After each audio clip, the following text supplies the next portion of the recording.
नमस्कार दोस्तों, मेरा नाम आशुतोष त्रिपाठी है।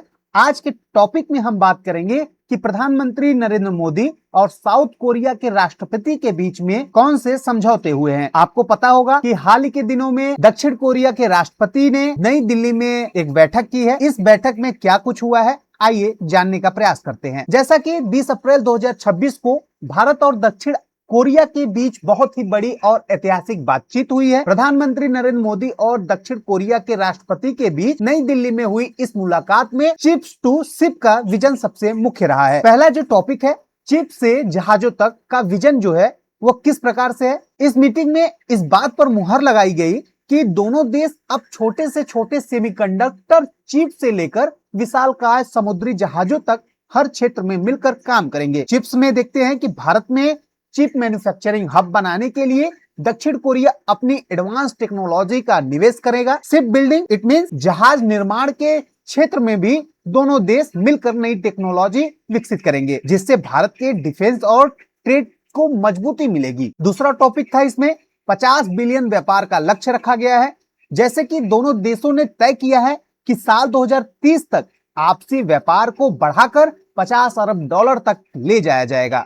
इसके लिए सीईपीए व्यापारिक समझौता को और आधुनिक और आसान बनाया जाएगा। हम बात करते हैं सीईपीए क्या है। तो भारत और दक्षिण कोरिया के बीच सीईपीए का अर्थ व्यापक आर्थिक भागीदारी समझौता है। It means comprehensive economic partnership agreement है। यह समझौता वर्ष 2010 में लागू किया गया था। लागू होने के बाद से ही दोनों देशों के बीच द्विपक्षीय व्यापार और आर्थिक समझौतों में काफी तेजी आई है। तीसरा पॉइंट था कोरियन इंडस्ट्रियल टाउनशिप। भारत में खास तौर पर दक्षिण कोरिया कंपनियों के लिए डेडिकेटेड इंडस्ट्रियल टाउनशिप बनाने का फैसला हुआ है।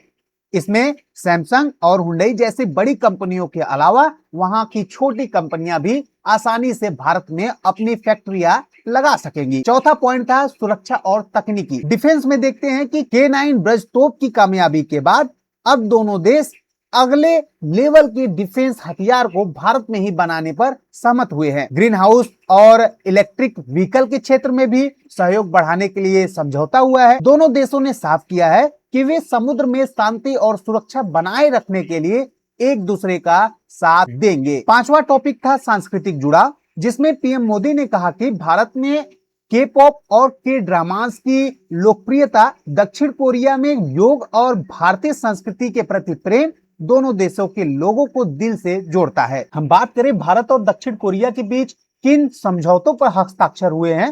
भारत और दक्षिण कोरिया के बीच देखते हैं कि द्विपक्षीय सहयोग को गहरा करने के उद्देश्य से कई समझौते ज्ञापनों पर हस्ताक्षर हुए हैं।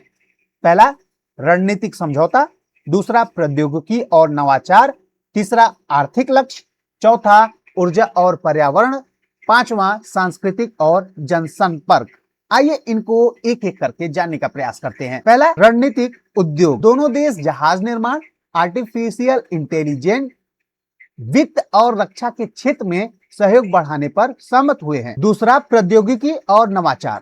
सहयोग के अन्य महत्वपूर्ण क्षेत्र में सेमीकंडक्टर, महत्वपूर्ण और उभरती हुई प्रौद्योगिकियां, टैलेंट और तकनीकी शामिल हैं। आर्थिक लक्ष्य। दोनों देशों ने आपसी वार्षिक व्यापार को वर्तमान 25 बिलियन डॉलर से बढ़ाकर 2030 तक 50 बिलियन डॉलर करने का लक्ष्य रखा है।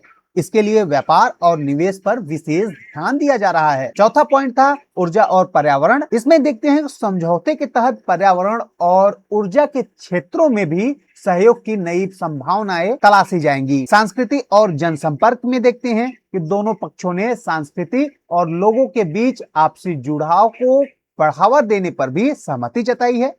इट मींस प्रधानमंत्री मोदी ने इस साझेदारी को चिप से लेकर जहाजों तक विस्तृत करने पर बल दिया है।